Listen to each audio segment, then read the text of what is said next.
here on the podcast with Mr. Herman Hearl, and he is the author of the book called Zion World Order. You can find it on Amazon and in audiobook form. It's a book dedicated for open-minded people who wish to change things or see beyond the ordinary world affairs, and it contains details of the current state of world order. The purpose of this book is to open the eyes of viewers and give them an insight into the secret societies. We're talking about Western, Eastern Illuminati, Masons, Zionists, other organizations, and there is a fun fictional story based in there where this character is pursuing murders, kidnapping, occult rituals. So we're going to find out from Herman himself about this amazing creation that he has developed. So Herman, glad to be speaking with you.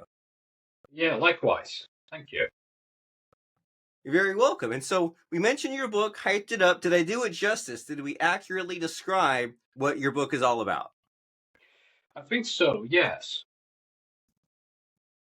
Well, wonderful. Well, can you tell me more? I mean, all I know is a little bit from the blurb, but like, what is this book and what inspired you to create it? Well, I was always into conspiracy theories and a few factors which had led me to write it. First of all, it's my own experience with the occult society. Secondly, I wanted to help people that got into the same kind of situation as I did, to acknowledge their presence and to take action if needed. So by finding a way to either spread information or simply managing to get away from the occult societies. So knowing meaning having a good weapon against them. So knowledge is a weapon. Knowledge is a weapon, and it's good that we're living in this era where we can look these things up and we can read these books. And so what was this secret society that you found yourself involved in? Basically, they were masonry.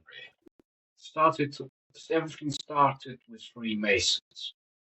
So for most of my life, I've been interested in conspiracy theories and what's beyond of our understanding of the world order. My story is quite simple. I was working on various enterprise projects and came across some organizations that were registered in the Company House of Great Britain, which is like a register for the companies, as dormant and inactive. I was surprised to witness how they tend to play with the company names, which led me to investigate them. Most of them are connected to so-called Project X, which is basically a concept in where people disappear and die for globalist reasons. After some time, I had to move my place of living to a small town in Wales called Llanidloes. The town itself filled with Freemasons, Masonic church and lodge. I was led to believe that they perform satanic rituals. After a while, I've noticed a pattern similar to those of targeted individuals, various elements, which include things such as similar number plates on cars, people wearing the same colored clothing, which was red and black, most of it. All of this led to my paranoia. I was thinking that they had cameras observing and people watching me. So it was difficult. It was difficult to tell whether that was a Masonic operation or my paranoia. So this ended up in me being hospitalized into the mental institution with a diagnosis of schizophrenia. I've done my research and found out that targeted individuals had the same experience as, and the government simply locked them in the hospital as well. All of this just led to my curiosity even more. I started to read David Icke's books and investigate the occult societies, which one way or another seems to be pushing an agenda of war that includes simple psychological factors based on the decision making on the global arena. Even since I've decided to publish my book, in order to share that experience in the format of a political fiction. Okay, so they are they exist in numbers, and they dress similar, and they have these satanic rituals, and they pursue war. And can you tell us, like, what have they accomplished? Like, which wars, or like what are some of their achievements? Basically, they tend to follow an ideology which is like 200 years old, at least 200 years old. It all started with the Rothschilds. They had a great plan to have at least 3 wars completed during the 200-year period time. And it all started with them. And that's what they want to accomplish. It's their idea of like, it's called the cycle. In the cycle, you have a developed world with technologies, with like uh, cultural development, and everything has to come to an end before they restart it again because of the human nature. And the human nature is greed. Human nature is mostly, it's like, there are many negative things about it. So, in their consideration, they must end the world in order to start a new life. But it's all about business because mainly the war is business. And the more money they make, the more power they get, the more influence they have. That seems like a scary group with the money and the power and the war. And so I like how you added some uniqueness to your book, right? Because you could have just said, "Hey, here's me teaching you some things," but you added the fiction element, right? You added the political thriller. So what was the decision behind that? Why not just lay out the facts? Why add this layer of fun and entertainment to it? Well, I guess if I would have published the facts, or all the facts, I mean, it would have been not only boring, but when you have some sort of a fictional char- char- characteristics to it, it means that you're able to you're able to create some sort of environment for other book publishers or movie makers, like to consider this book as a sample for making a movie, for example, to share this experience with the viewers and to see whether the viewers could like um, just simply enjoy it. And I agree that it's a lot more enjoyable when you have the plot and the narrative. And so, who are the characters in this book? Who are the heroes or the villains, or what are they up to? The villains are real organizations, but it's based on a fiction. So the character himself, is just a member of the occult society.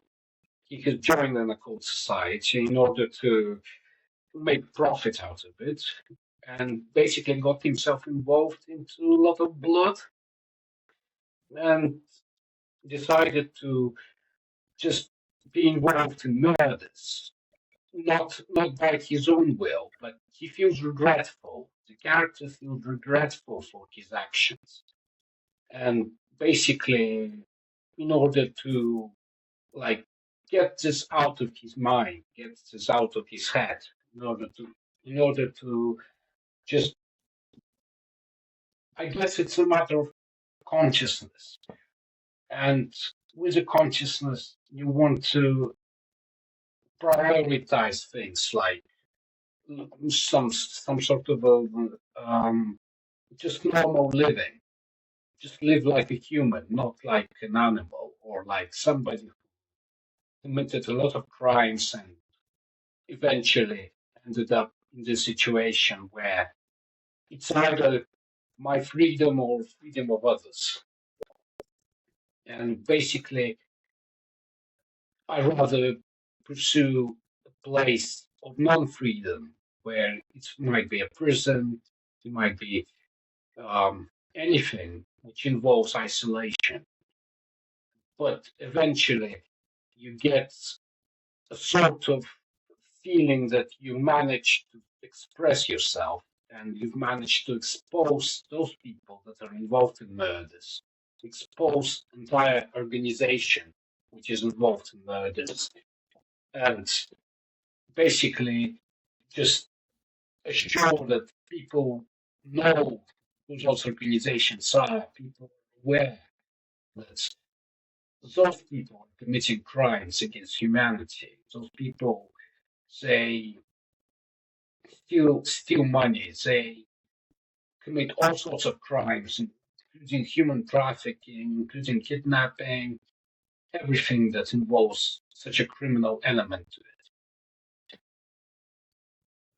Well, it seems like an adventure, and I imagine it was an adventure for both us as the readers and you as the writer, right? Because when you write anything, especially fiction, I imagine you go through a lot of like self-expression and transformation. And so, as far as the process of you writing this book, was it quick? Was it easy? Was it difficult? What were the struggles like for you in creating this? I had no struggles of creating it. It was quite easy to do because because of my own experience, what I experienced with them, and what I think that other people might experience if they get into the same kind of situation as I did. It would be quite easy to write a book about it because it all starts in your head. You tend to remember every moment of this kind of experience you went through. So it wasn't difficult.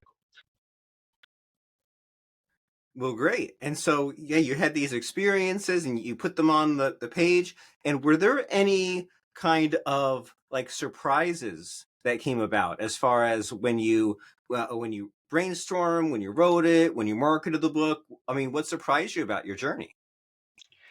I had no surprises to be honest. I mean, it was like a simple thing to do. I didn't really get any surprises. I just I just liked the way it was marketed because it obviously because of the marketing team. I'm really grateful for them to do this. They managed to spread it across many news magazines and some publishing social media pages, and I'm really grateful for them to do this. Including here, right? We're even here on a podcast talking about it, which just goes to show you can have like a really good idea or book, but you still need to put yourself out there and market it. And so, what else do you have planned for the future? Are you planning on like writing like a sequel or other books, or just what are you looking forward to? You're looking forward to writing a sequel, but based on more details and yeah, basically have some sort of extra details added to it, making it more complex, um, making it more complex with information that other people don't know, as in having orders like um, various orders, various um, coats of arms added to it, like many more organizations involved in it. So this is the plan. Very nice. They say that's raising the stakes and upping your game. And there's so much about this that I don't know. There's like the codes and the targeted individuals. And so are there like many of these organizations? Do they compete? Do they fight each other? They do compete, yes. And the codes only use mathematics to communicate to each other. So those codes usually they have you need to understand them in order to understand what those organizations are up to. Many of those codes usually refers to a product, to services, to deals deal making to basically many of the things that people wouldn't understand. And it often involves kidnapping, human trafficking, sort of a gift from God, as they call it, but those gifts are simply like a mathematical algorithms. What they tend to do is using, if they have a occult ritual, they usually film everybody involved in it. Whoever murders a person gets captured on camera, and they use it as a sort of a security between each other. So basically, large corporations, companies, organizations, and the government entities who are involved in it. Usually, it's just private individuals, but they still have a high position in the government. They tend to film each other murdering a person in a way that it could be any kind of satanic ritual, from, let's say, Mayan rituals when they used people like placing them on pedestals and taking the hearts out, or burning them alive like a witch. So that's what they tend to do. And then they share this kind of videos to each other, because this is a universal security. If they are making a contract or a deal which involves a lot of money, a lot of influence, and military. When I say military, I mean when it involves contracts on wars, contracts on uh, extending their influence.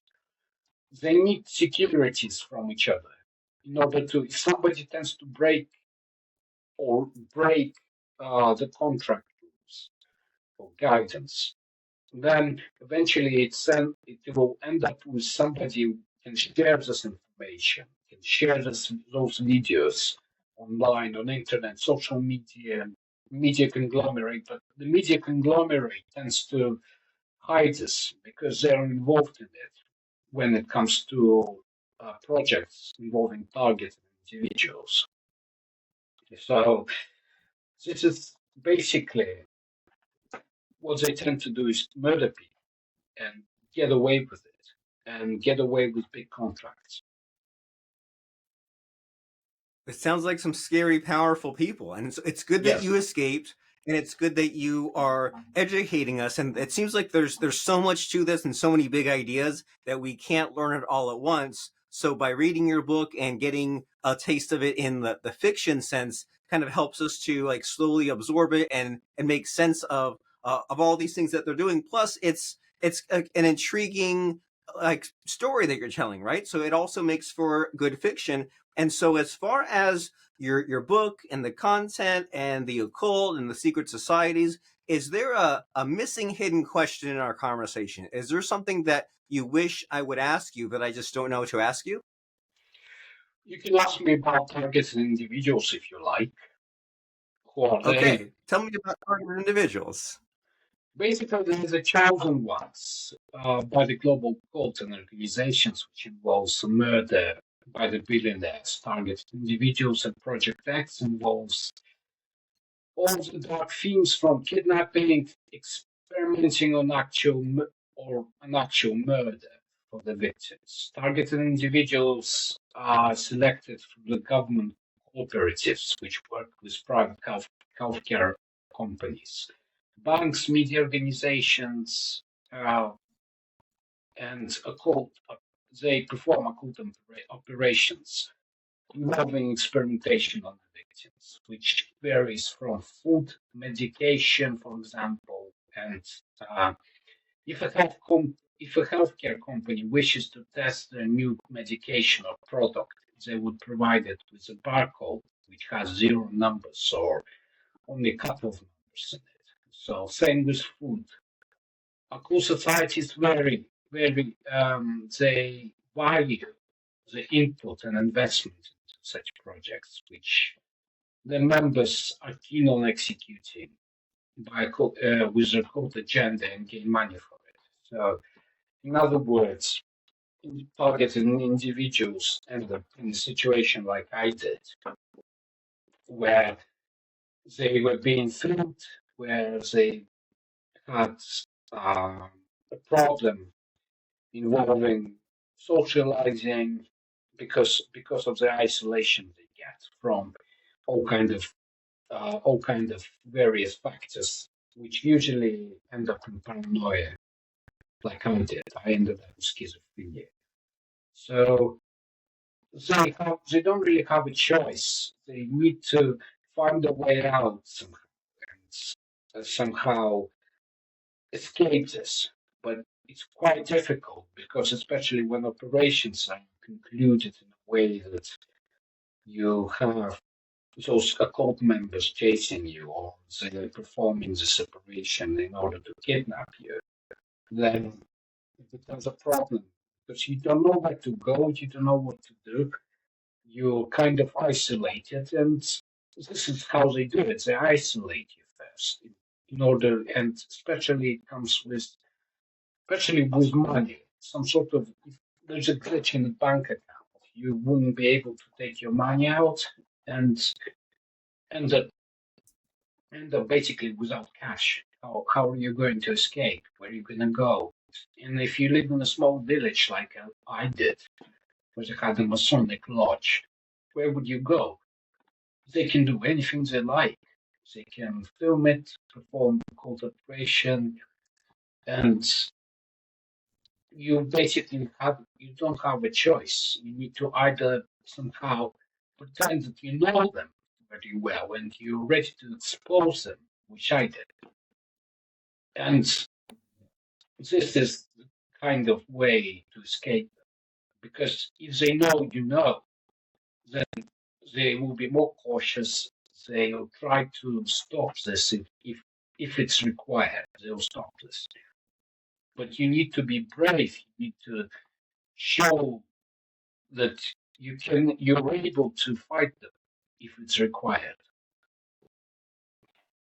Well, that's a very nice message, and you've accomplished so much and overcome. And what's always great about when someone puts out a book such as yours, if they're going, if say like the situation you were in years ago, if someone is in that situation now, they can take your advice and they can learn from this book. And so if someone is looking to escape a Masonic lodge, looking to escape a cult of some kind, and they're looking for that courage, looking to be brave, do you have any advice for someone like that? I would say just get on with it and fight them back because this is the only way you can survive. Otherwise, they'll just complete the operation and kidnap you. This is what their intention is. So, but no need to be stupid. No need to isolate yourself, regardless of what they do.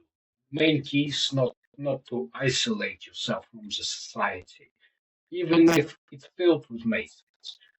But you've got ordinary people around you. No need to isolate yourself. Just get on with fighting them, have a proof, eventually collect proof evidence of their presence, evidence of what's going on around you, like including the cars, the colors, the number plates. Collect everything, especially and barcodes as well, because this will help you.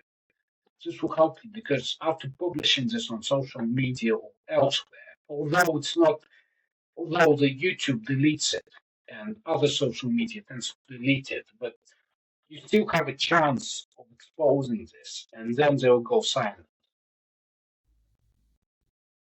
Very helpful. So you're saying get on with it, collect the evidence, the barcodes, the number plates, just do it, fight them, and move on with your life. And don't get trapped. Don't be a victim. And so Yes. the author's name here, so that way people can find the book. Your name is Herman Hearl. That last name is Hearl. And the book is called Zion World Order. We can find it on Amazon. Are there any next steps here? Are you the kind of person that just says, go to Amazon? Do you have a website, social media? What should someone do and where should they go if they want to know more about you? They can go on my website, which is Herman I think it's -herald.com. Not quite sure. Yes. They can go on my website and there will be a link to the book and they can always download it in audio format or in the format of paper or paperback with the hardcover. They can always find it. Okay, and you're correct. That is the address, herman-hearl.com. And on there, like you said, there's the book, there's the audiobook, there's social media links. The website says Herman Hearl has devoted his life to unraveling the mysteries surrounding secret societies, exposing their occult origins, and unmasking their true intentions. And so to take the next step to find out more, the website is HERMAN HEARL.com, HermanHearl.com. And before I let you go here, Herman, can I get any like final parting words of advice? Are you the kind of person that has like a quote or lesson that has helped you that you can pass along to help us? I'm not sure. Try not to get involved in some sort of dark themes, and I think that's the most important because with the diagnosis that I have, which I believe I do, because eventually I had a psychotic episode, so my schizophrenia is justified. I would say that do not get into darkness and always find light. Very inspiring. Always find light. And your next step, if you're searching for that light, is to check out Herman Hearl's very excellent book. That is Zion World Order on Amazon. Thank you very much, Herman, for talking about your book, sharing your story, being open, raw, vulnerable. It's very helpful, and I really appreciate you. Thank you.